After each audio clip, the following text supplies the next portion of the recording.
As we run this race, you may get tired and want to give up. Though the feeling is real, you must have faith and trust that love will heal and guide us. 'Cause the shoulders we are standing on are rooted in love. The future that calls our name needs our love. The good trouble that calls for change needs our love. We are rooted in love. We are enough. We are everything our ancestors dreamed of. We are enough, yes. We are everything our ancestors dreamed of, dreamed of, dreamed of. As we reclaim our right to be, the light of love shines upon us. The victory is yours, the victory is mine. There's no greater joy than love divine. 'Cause the shoulders we are standing on are rooted in love. The future that calls for change needs our love. And there's no need for turning back. We are love. The good trouble that calls for change needs our love. And we are enough. We are everything our ancestors dreamed of. Yes, we are enough, enough. We are everything our ancestors dreamed of, dreamed of. Yes, we are enough. We are everything our ancestors dreamed of. We are enough, enough. We are everything our ancestors dreamed of, dreamed of, dreamed of, dreamed of, dreamed of. They dreamed of, dreamed of, dreamed of, dreamed of.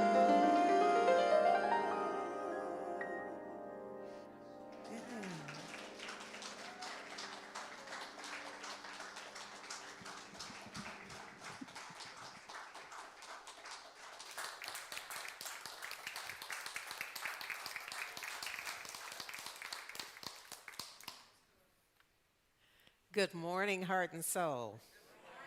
And thank you, Valerie Trout and Thomas Hughes. Yes, yes. You know, yesterday we were here blessing the building with our work. That was not our goal or intention. We came together to move our vocal cords in a way that was healing. And when I heard Valerie's lyrics, we are love, we are everything our ancestors dreamed of, it so fits with the sounds, the choices, the vibration that was set yesterday of honoring the healing at the level of our ancestors across time and space. So, yes, indeed, we are love. We are everything our ancestors dreamed of. Yes. Thank you, Valerie Trout, for that. On Friday, I was in Monterey, and I was there because the Monterey Music Arts, or the Arts Festival there. No, wait a minute. Let me just say this properly. Oh, you know what I realized, Valda? Would you get my clicker for me, please? The champion of the arts, it's the Art Council for Monterey County, was honoring Tammy Hall.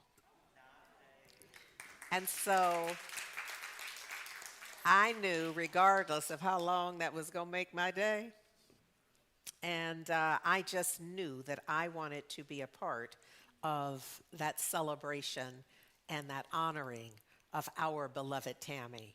And so I'm grateful that it was a big surprise for her. And, pardon me, and a delight. So just acknowledging our beloved Tammy Hall.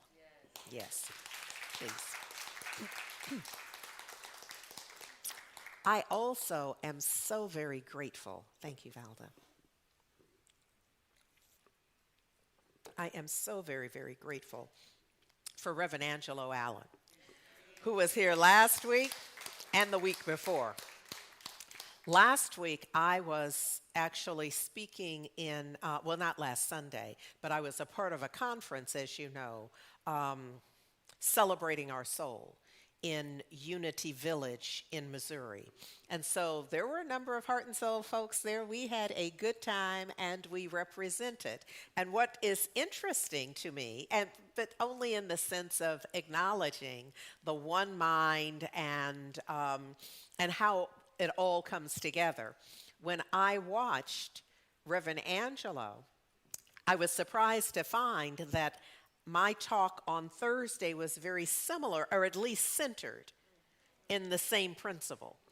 And so while I thought I might kind of skim right off the top and just come in here and share with y'all what I did there, and not, it really, listening to his talk was a nice push to bring something more around it. So I simply want to begin by saying thank you, Reverend Angelo. Thank you, thank you, thank you. So I happen to feel that my experience is that when I look at athletes, frankly, folks at the top of their game in almost anything. Now, there's some stuff that folks are at the top of their game, and I don't even understand it, so there's no way I could bring it to you and draw any metaphor or try to make any link for life. But when I look at athletes, I see so clearly that there is that. Here's the thing that occurred to me as a young person, because I'm a child of, well, I was going to say the 60s, but what's true is the 50s. Of the 50s, and there was a point in time when it became very clear to me that there were those, you'd understand if I said industries, that when folks of color joined, the way that they marked success. So let me put it this way. In a corporate environment, when folks of color joined, the bar could move in very interesting and confusing ways. Do you understand what I mean? So it could be that someone who's excelling, someone who has the skills and experience, could still manage to fail and not really have a foundation to stand on in their saying, no, I met every mark. Because the marks would shift. Wherever the bar was when they would arrive, it would morph into something else, and there was no way to really say that Joe and John were not really doing the same work, with Joe exceeding John. It could look in a moment like that, but then you'd look again and the record would, do you understand how confusing it could be? But for athletes, they either crossed the line first or they didn't. And you know, for a long time, or they got so many baskets or they didn't. You know, for a long time, folks of color were not included. Well, unless you were looking at the Harlem Globetrotters. They were just not included. And there was, the party line had to, I don't know, it doesn't matter what they were trying to say at the time. And now it looks very different. So when I look at track and field, can I just tell you, I'm looking at track and field. And it always, now for some some younger folks who don't know that it used to look different, they are not necessarily having the same experience. But for me, it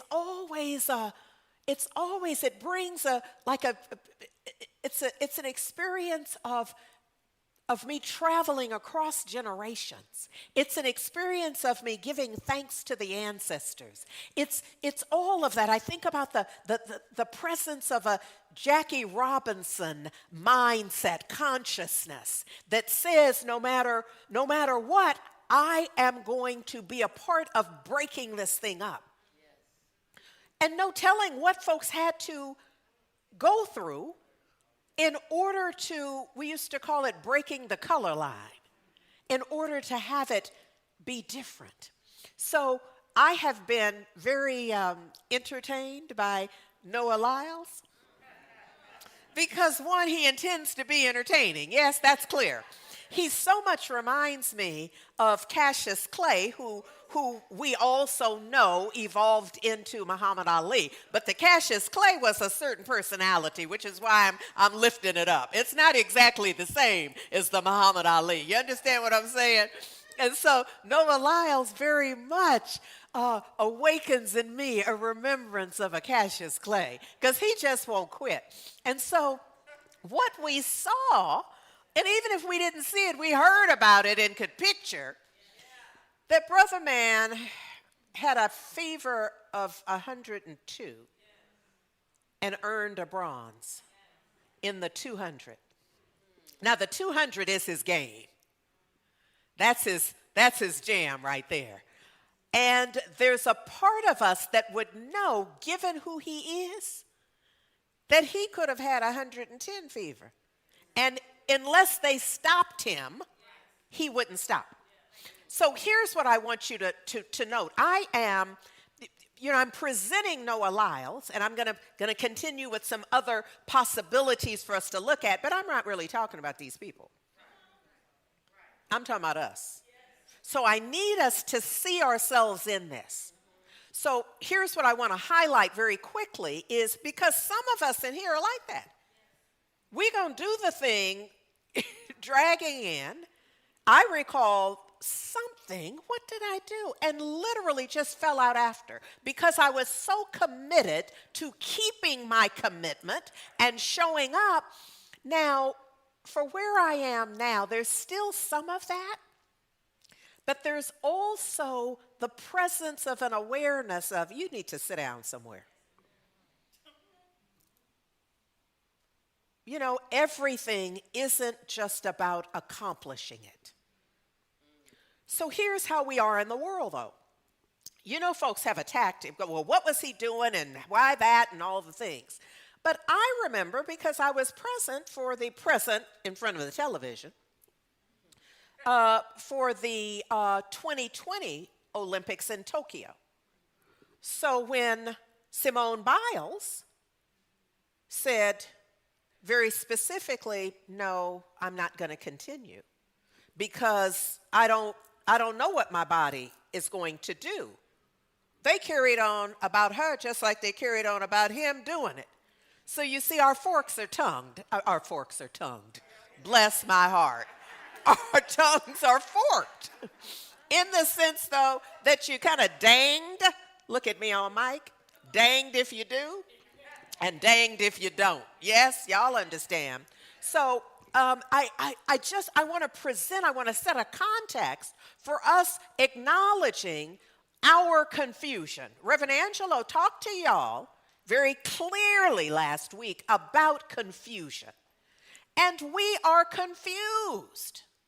We truly are, because you see how he runs even though, and we're like, you shouldn't have done that. She stops even though, and we're like, you should have done it.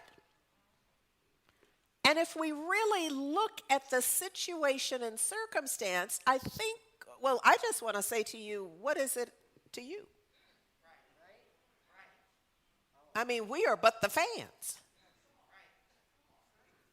Fans being short for fanatics. You know that, don't you? Because that's that behavior. Because, it's none of our business. None whatsoever. And most of us don't really understand the details of the thing anyhow. We just all up in it. So I kind of want to start with an awareness of how all up in it we can be.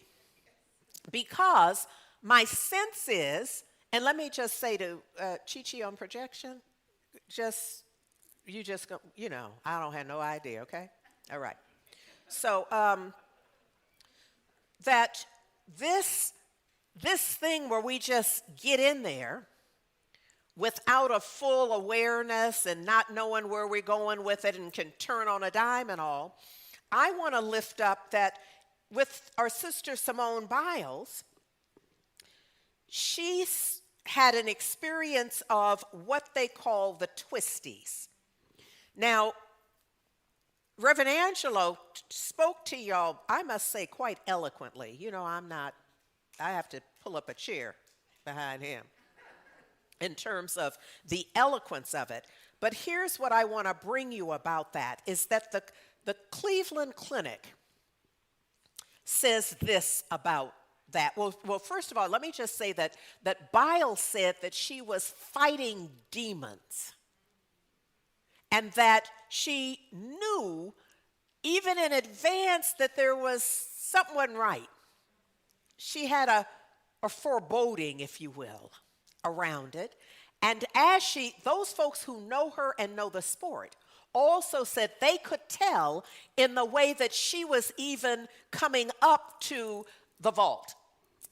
But she says she was fighting demons and just doing her best, trying to push past the experience on our own. Who knows something about that? Knowing it ain't right. Having a sense, I need to go somewhere and lay down.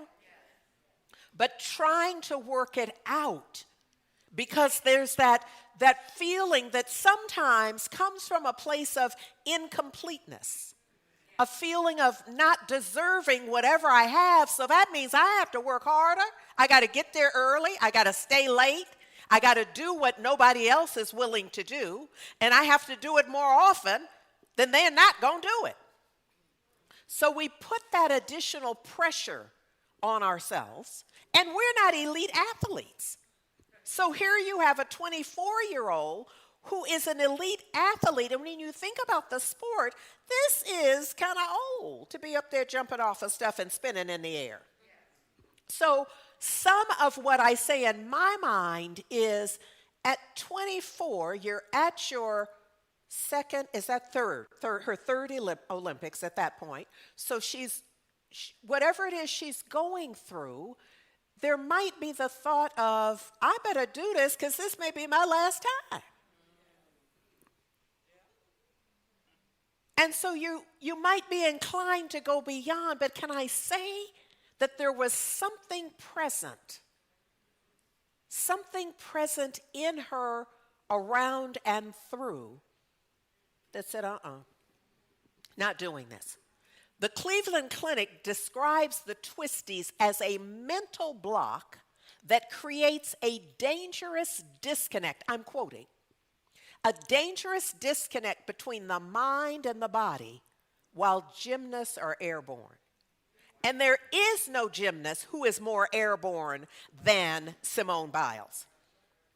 They say she goes higher and is up there longer because, they've named it after her now.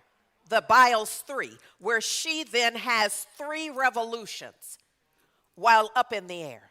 So she's in an experience that her mind doesn't know where her body is. We've all done a little dance, something where you have to turn, and whoever helped you with it says you keep your eyes focused so you don't get dizzy. Now, that's just been our 2-3 turns with our feet on the ground. We just doing this and just needed some instruction on how not to fall out. But our sister is airborne. So it's not until you hear about this that you realize the risk and the amazing feat that it is to be that high in the air, turn that many times, and then find yourself, now this is the part we all know. Yes. And it looks so simple, but there's a part of me, I'm grateful that the teacher in me, the facilitator in me, because now I understand it. Before, it's just sport. And you just watch it, you just, oh, and then they have a lot to say about the scoring and all that. We don't care nothing about those details. We're like, that looked terrific. Look at how fantastic that was. And we're not realizing all that goes into it. So the Cleveland Clinic continues saying, all of a sudden, there's a disconnect in the feedback loop, and the gymnast cannot discern where their body is in space. So the danger is if you can't discern where you are there, you cannot land safely. So in the presence, her clear awareness, dare I say, of the presence within her, and her willingness to listen, that's our challenge. A lot of us get it, don't go somewhere and sit down, tell them no thank you. But we don't listen out of our fear. You know, in summer school, we're talking about that the fear doesn't just show up and say, I'm fear.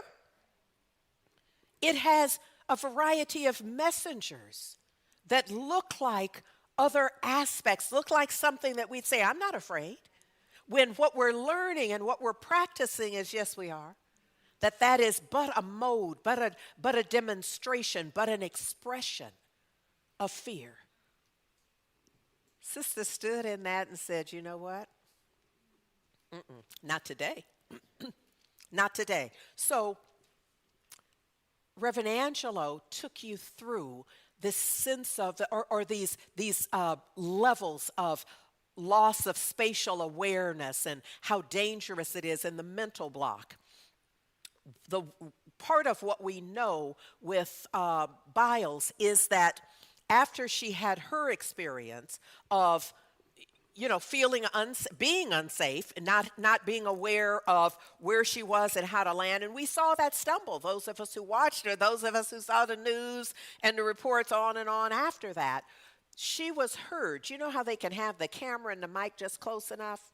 She's not being interviewed because she's talking to the coach. And what she says is that she didn't trust herself. And she had sense enough to know that she's not going to do what she does if she doesn't trust herself. This whole process is about trusting, yes, for her. And so she withdrew from the competition some moments after that. Look, Dominique Moceanu says that she was in the 1996 Olympics in Atlanta, was a gold medalist in gymnastics. And she said, in our sport, we essentially dive into a pool with no water. I love that, the way she puts it, because that's clear to us, isn't it? We can see the high risk in that and what it requires of an elite gymnast, yes? She says when you lose your ability to find the ground, the consequences can be catastrophic. And that's what our sister Simone Biles was up against. Now, I'm spelling this out because that's what we're often up against. We can see the end in the beginning.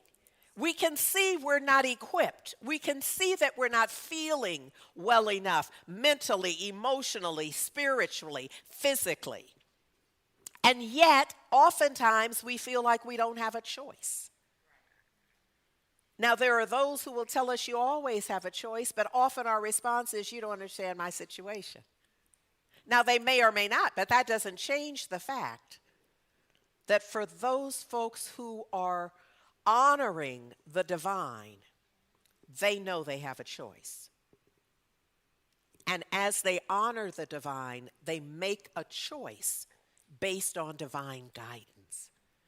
That's what I'm wanting where I'm wanting to kind of drop anchor, is this sense of the spiritual Olympics, the gold medal faith, rising to victory in the spiritual Olympics. Now, the physical Olympics, the World Olympics, are every 4 years. The one I'm talking about is minute by minute, every day, 24/7, 366. All the time. This notion of, because what is the Olympics about but us doing our best? Isn't that what the game is? I mean, that's how it's supposed to be, is every country sends their best. And then the call is those of you who are sent, those of you who are brought here, you are to do your best. It's no different for us. We don't have that kind of calling. We don't have no uniform. But the calling on our life is still to show up and do our best. So we're in the spiritual Olympics. And our coach is divine. It's divine guidance. And you understand something. I mean, we've heard the legends of the coaches and how they have to get in there. Elite coaching is another level. I mean, they don't tolerate that at the high school and middle school level. But elite coaching, it's you do what I say do. As I say do it, or as I think it, you do it on the schedule that we have set up. But there's something for each of us. The divine is forever present and guiding. The question and opportunity is around our listening. Yeah? Okay, so look, it's no secret the degree to which we're listening. Because in Matthew 7:16, ye shall know them by their fruits. It'll be obvious based on what you're up to.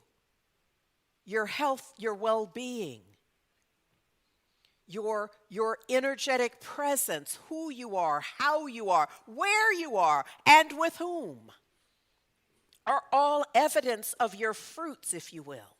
What comes out of the effect of your cause.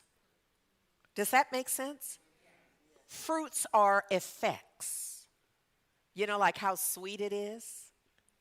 The peach or the plum or the grapes or the cherries have everything to do with the soil, the conditions, how it was treated along the way, whether it had enough water or too much water or how much sun, all of the things that are true for us metaphorically as well. Yes?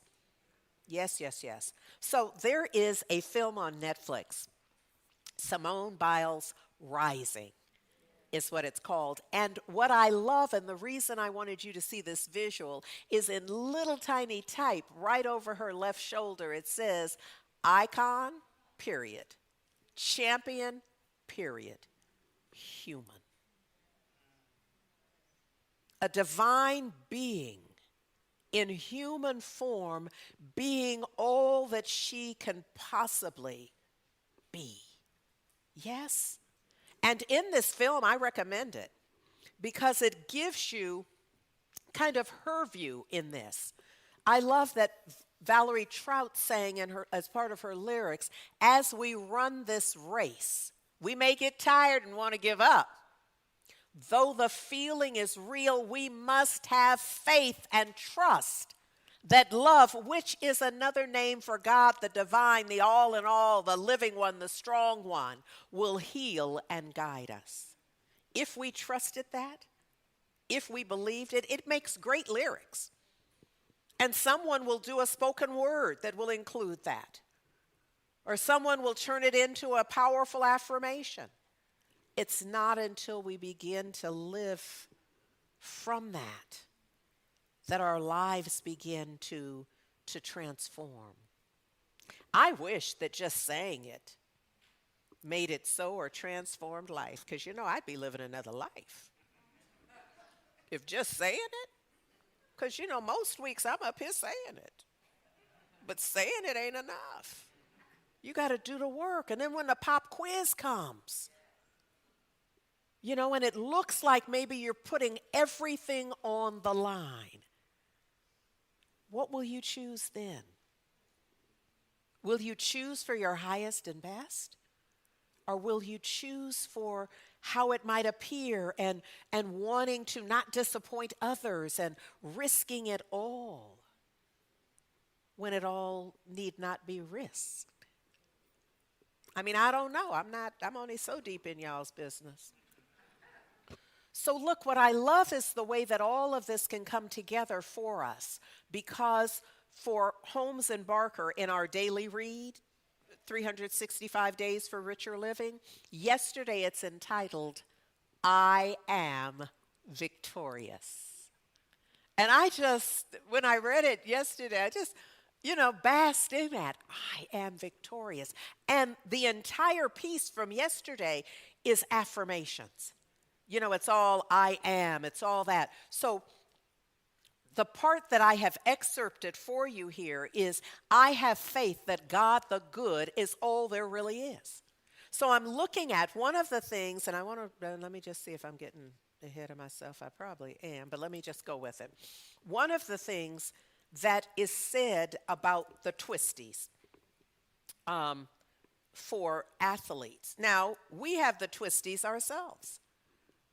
And each one has to discern how it is or has shown up for them. But what the coaches say is that it requires some stillness. My mama would say, you have to go somewhere and sit down. That's the first thing. You can't keep doing what you're doing and have it shift. Now, that's just universal law. Now, it's not as easy as it seems, because we want to keep doing it, expecting it to shift like magically. We're just going to keep right here in this groove, and somehow we're expecting it to unfold in a new way, rather than get us more entrenched in how it has been. Yes? So this notion of the twisties and what's required, and we don't know how long it's going to take. I know we only want it to take a day and a half, but it may take years. Simone Biles said about 18 months. And when she went back to talk to the coaches, like, okay, let's get ready. I want to go to the Olympics. They were like, whoa, hold up, baby, hold up. That may or may not be the thing, because there's so much that we got to do before you get there. And I was like, yes. Because what I imagined, given that when one is at the elite level, I have no idea how many households are living off of your eliteness. Does that make sense? For athletes, for musicians, for, name it. When folks are at the top of their game, they usually support more than themselves. And so often, the folks that you are supporting have a hard time not saying, yes, get on in here. Do that. Not, has the doctor released you? Are you, let me just see how you do for a while. So I was pleased with the way she described, just personally, not my business, but I was like, this is what we want in the world. Is that even though it's highly beneficial for them, potentially, for her to come back and do what she'd been doing, but she said their response was, we don't know. And she's like, what? You don't know whether you want me to go to the Olympics? Like, not yet. We need to see you. We need to, let's start the practice. And we'll see how it goes. So one of the pieces in practice is doing what you do, but falling into a pit of foam cubes, like you think would be for the little children's playground thing. But it's that you could get harmed, but you won't get harmed falling on foam. But there were those times when we'd see her in the film where she'd start out and she'd just have to stop because she knew she wasn't there yet. I'm saying this to us because it's not magic. The fact that you make a decision that I am going to take responsibility for my life in a new way, it doesn't mean that the next step is going to be easy. It means you're going to have to live in that decision. And so when you see an elite athlete start out and get to here and go, whoa, No, not today. And she said, sometimes that's just what you have to say, Coach, not today. I can't. Mm-mm. And can we do that, y'all? As elite humans, can we stop our own action for our highest and best?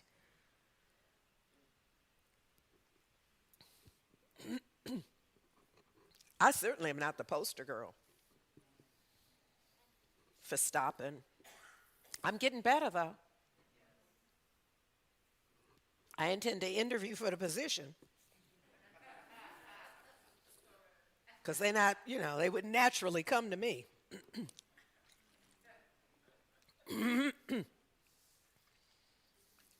Yeah. There's an opportunity for us. There is Janae Honest, who, excuse me, is a former UCLA gymnast. She now is a Pac-12 networks analyst.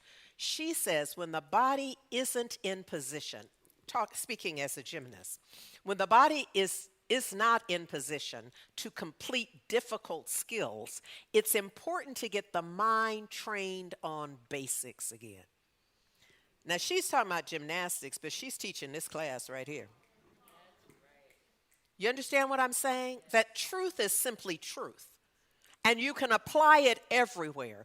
If it's not working, what do? You get back to basics. Now, for those of you here in the room and those of you who are tuned in, that may be a basics foundations class. And when I say a foundations class, I mean one that teaches the philosophy. And I know I can hear you, I already took that. And I'm like, yeah, but are you twirling in space? Maybe you want to get yourself positioned. Maybe you want to get yourself positioned so that you can review it, so that you can get back to basics in a way that it empowers you to live from it, not just tell people you already know that. Can you feel the distinction between I already took that, I already know that, and I'm living it? There's a very clear distinction. She says that she used mental repetitions. I call them affirmations. She used mental repetitions herself to help untwist her mind by imagining herself completing perfect skills over and over. Neville Goddard at its best. Yes, imagine it, but you got to do the work. None of it is magic. You must do the work about focusing your attention. And what does she say? She used mental repetitions. That means over and over and over. She doesn't say how long it took, but I love that Simone told us it took her 18 months to work it out with therapy and all the things. She's aware that she was dealing with trauma. There were so many things. But is there anybody in here who doesn't have so many things? You know, it's part of the human experience. There's all of these things from birth, before birth, being adopted. Now, maybe being adopted into a loving family, but we're still concerned about, but what if? And so we're working out all of the things. Those folks who have had sexual abuse and a variety of traumas. We must do the work to clean it up. And that's what's happening here. She says when her mind was ready, then she could work physically. I don't know if y'all are hearing the distinction. That first level of work was the mental, emotional work. She was working in mind and in heart, clearing that up. At some point, she says, when her mind was ready, then she could work physically by retraining skills into foam pits or on additional mats. The additional mats mean stacking it to ensure you'd be safe. But the physical comes last. Sometimes we get that twisted. We want to start with the body. But the idea that's being laid out here, and what I love is Ernest Holmes, all through what we call the Science of Mind textbook, lays this same thing out. He just not offering, Simone and Janae and Dominique. But I know we can get it if I bring you some Noah Lyles, if I bring you some Simone Biles. Yes, I'm just doing the best I can. Forgive me if it's not working for you. She also says, this is Janae Honest, saying gymnastics is 10% physical. Now, she would have to tell us that because it's looking like 115 physical. Yes? She said it's 10% physical and 90% what? That's where the work is done. It's a mental universe. So absolutely, our mental work is our spiritual practice. Yes? And so if we can see that equation in gymnastics, which looks like what? We can see that it must be that for our lives as well. Breathe. There's work for us to do. Sure enough. The work is at the level of awareness, is my sense, that self-awareness is key. If you don't know who you are, it's going to be complex.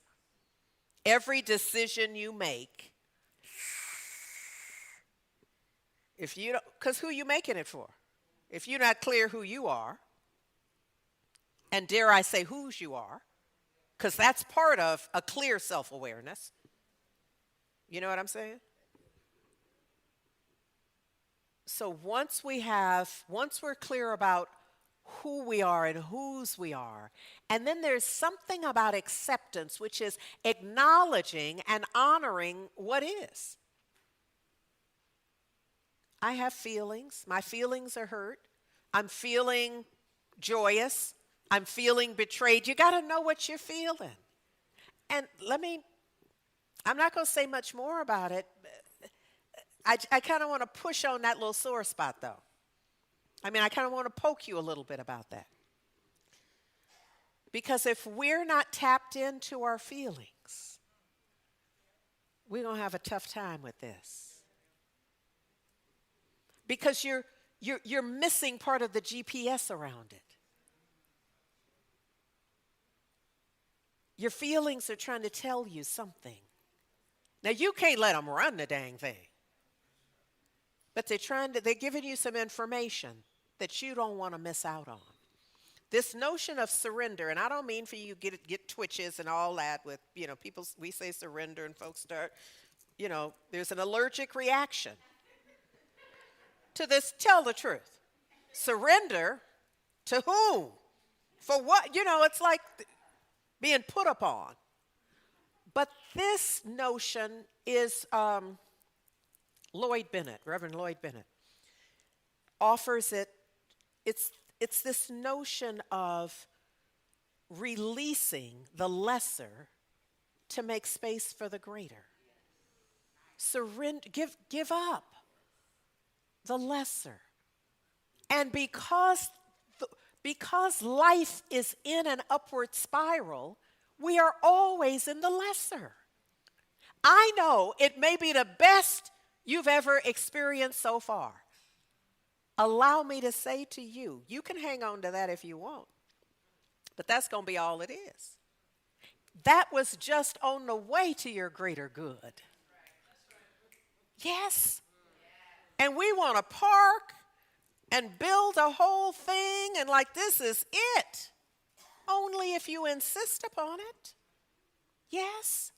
So this notion of surrender is exchanging the lesser for the greater, but sometimes you're like, I can't let go of it. You're going to have to give me that first, but that's not the way it works. You got to open up and be willing to release what is. Ooh, Lord, I just got an insight about that. Oh, my Lord.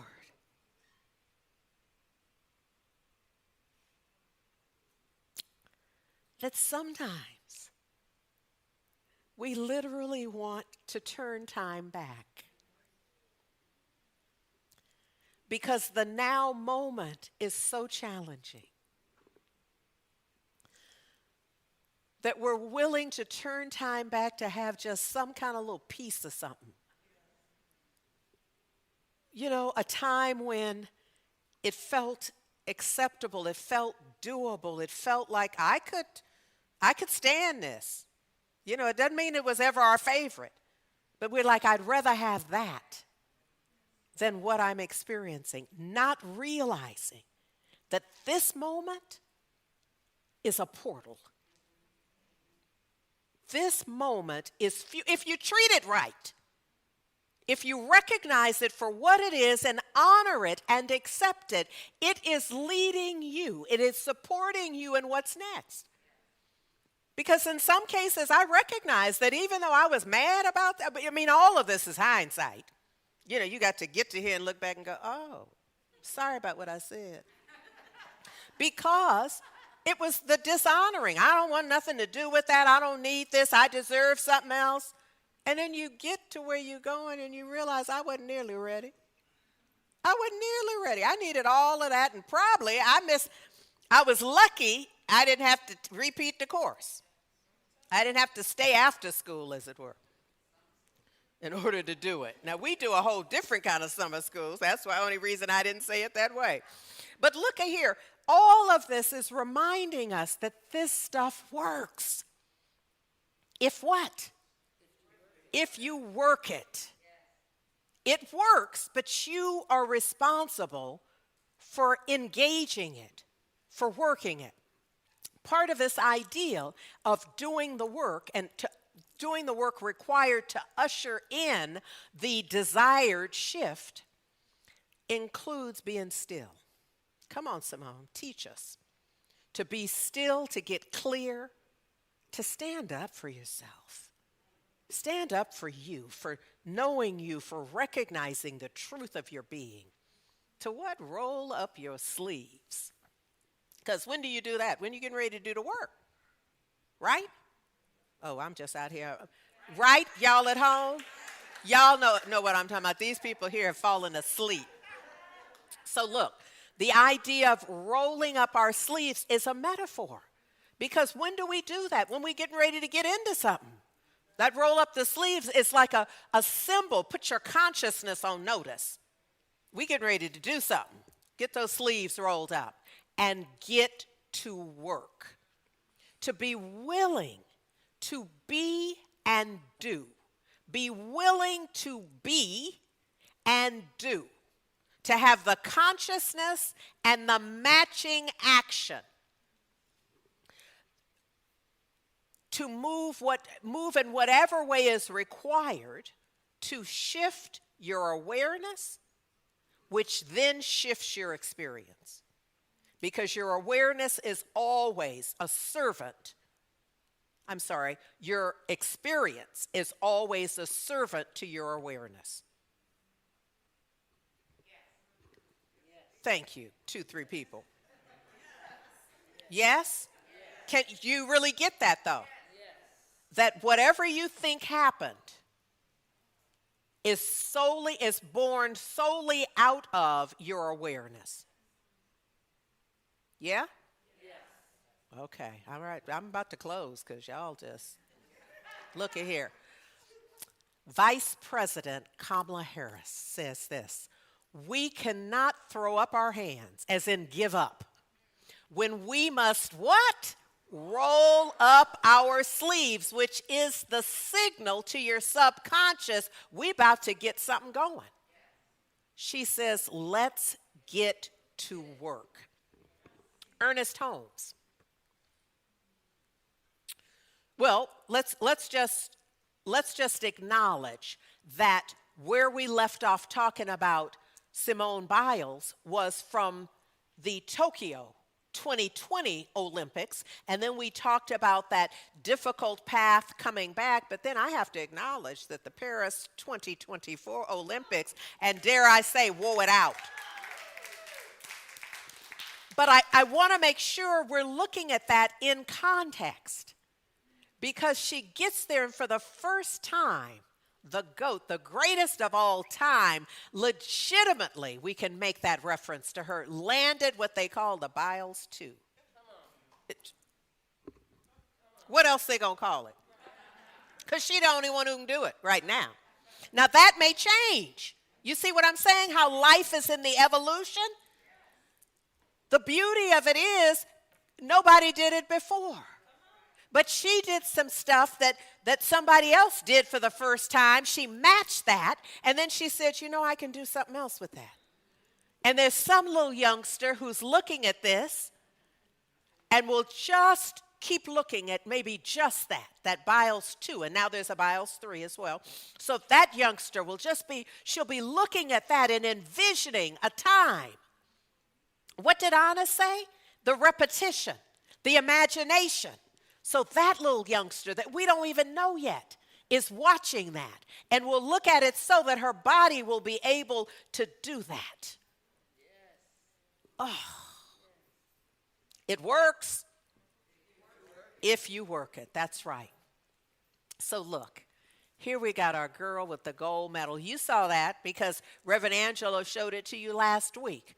I want you to see that in this context of our reading for today. God's presence in me is life, love, and wisdom. When I see that photo of her, put the photo back up of her with the gold medal, because that's what I'm seeing. I'm seeing that what she went through, this is her having come through all of that and standing, having, what do they call it when you stick the landing. That's what we call it. So she's sticking the landing and knowing that God is mind and that she exists in a universe of mind action, that her thought and her feelings are now governed and controlled by the Spirit within her. Gone are her doubts and her fears. You can see it on her face. Gone are her false conclusions about life. She knows, and she knows that life, love, and wisdom are within her. The life that she lives is perfect in purpose and perfect in plan. Come on. She aligns her thinking with her life's purpose, and she lives in accordance with its plan. Her expectancy is great. Nobody gets gold as many times as she has gotten gold who doesn't have an expectancy to get gold.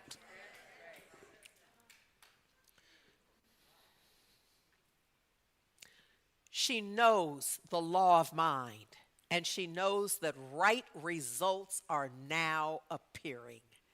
She rejoices in health. She rejoices in strength. She rejoices in vitality.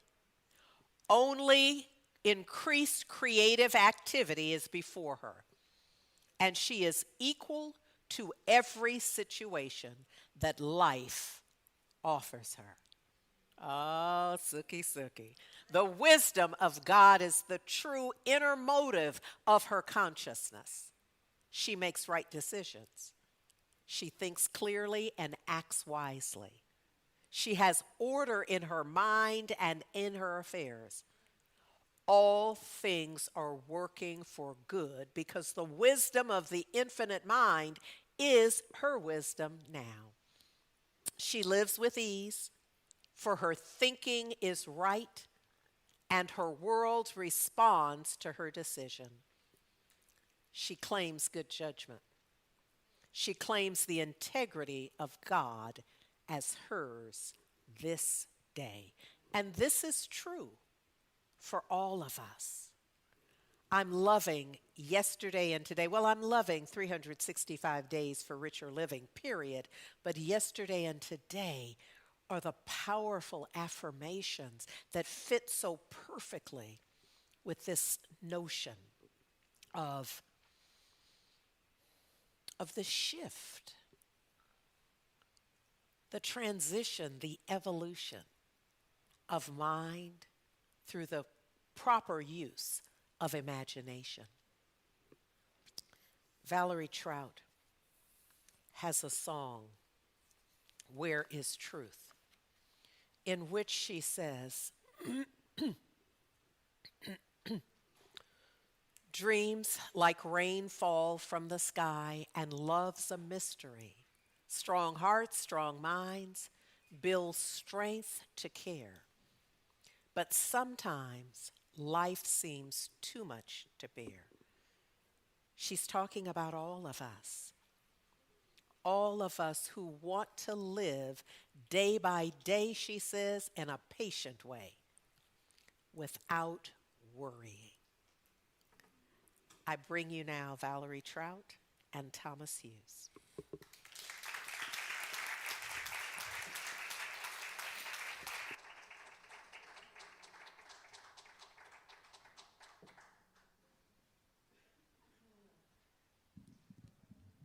Beautiful.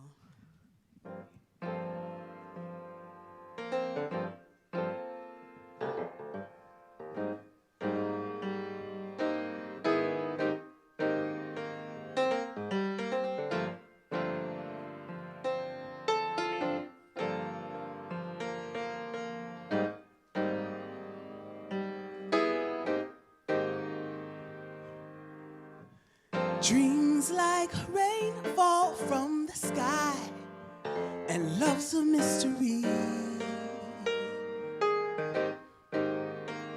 Strong hearts, strong minds build strength to care.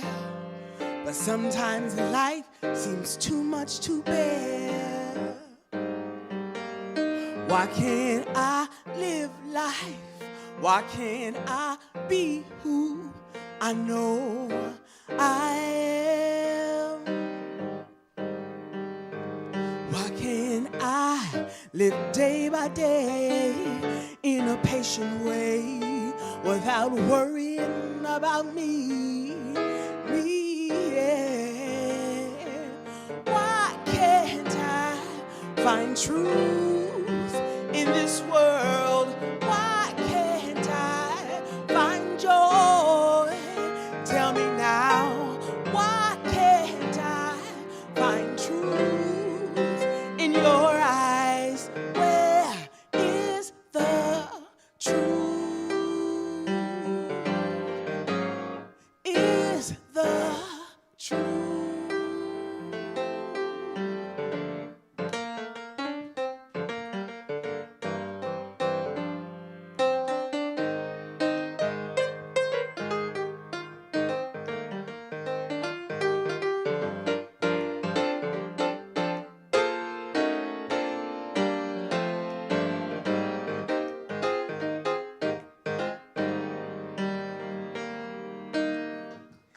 Dreams like rain fall from the sky, and love is just a mystery.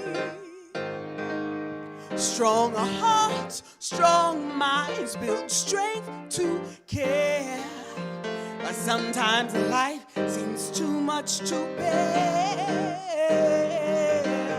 Why can't I live life? Why can't I be who I know I am? Why can't I live day by day in a patient way without worrying about me? Yeah. Why can't I find truth in this world? Why can't I find joy? Tell me now, why can't I find truth